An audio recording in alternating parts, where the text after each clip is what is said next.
स्वागत है आप सभी का हमारे चैनल ललित मौर्य की कहानी में। चैनल को सब्सक्राइब करें। घास में गुड़िया। एक राजा था। उसके 12 बेटे थे। जब वे बड़े हो गए तब राजा ने उनसे कहा कि तुम्हें अपने अपने लिए एक एक पत्नी ढूंढकर लानी है। लेकिन वह पत्नी एक ही दिन में सूत काटकर कपड़ा बुने, फिर उससे एक कमीज सिलकर दिखाए, तभी मैं उसे बहू के रूप में स्वीकार करूंगा। इसके बाद राजा ने अपने बेटों को एक एक घोड़ा दिया। वे सभी अपनी अपनी पत्नी खोजने निकल पड़े। कुछ ही दूर गए थे कि उन्होंने आपस में कहा कि वे अपने छोटे भाई को साथ नहीं ले जाएंगे। 11 भाई अपने छोटे भाई को अकेला छोड़कर चले गए। वह रास्ते में सोचने लगा कि वह आगे जाए या लौट जाए। उसका चेहरा उतर गया था। वह घोड़े से उतरकर घास पर बैठ गया और रोने लगा। रोते रोते अचानक चौंक गया। उसके सामने की घास हिली और कोई सफेद चीज उसकी ओर आने लगी।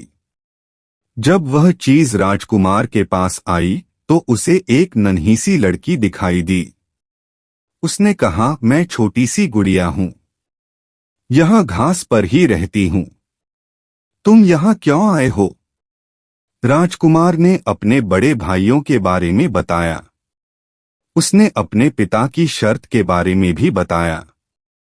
फिर उसने गुड़िया से पूछा, क्या तुम एक दिन में सूत काटकर कपड़ा बुनकर एक कमीज सिल सकती हो? अगर यह कर दोगी तो मैं तुमसे शादी कर लूंगा। मैं अपने भाइयों के दुर्व्यवहारों के कारण आगे नहीं जाना चाहता। गुड़िया ने हाँ कर दी। तुरंत ही उसने सूत काता कपड़ा बुना और एक छोटी सी कमीज लेकर महल की ओर चल पड़ा। जब वह महल में पहुंचा तो उसे शर्म आ रही थी, क्योंकि कमीज बहुत छोटी थी। फिर भी राजा ने उसे विवाह करने की अनुमति दे दी। राजकुमार गुड़िया को लेने चल पड़ा। जब वह घास पर बैठी गुड़िया के पास पहुंचा तो उसने गुड़िया से घोड़े पर बैठने को कहा। गुड़िया ने कहा, मैं तो अपने 2 चूहों के पीछे चांदी की चम्मच बांधकर उसमें बैठकर जाऊंगी।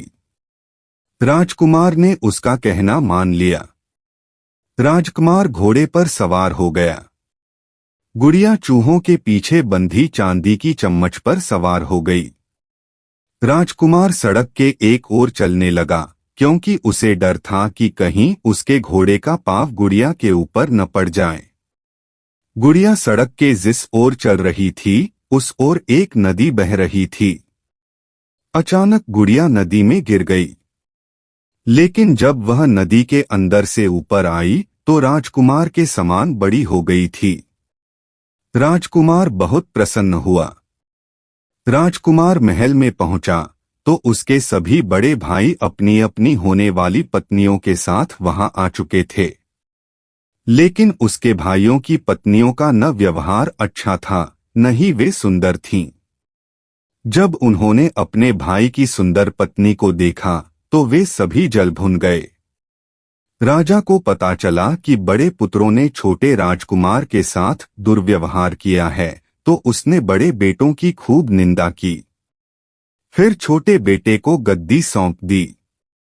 छोटे राजकुमार का विवाह गुड़िया के साथ धूमधाम से हुआ।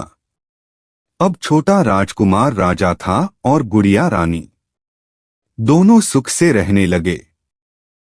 स्वागत है आप सभी का हमारे चैनल ललित मौर्य की कहानी में। चैनल को सब्सक्राइब करें।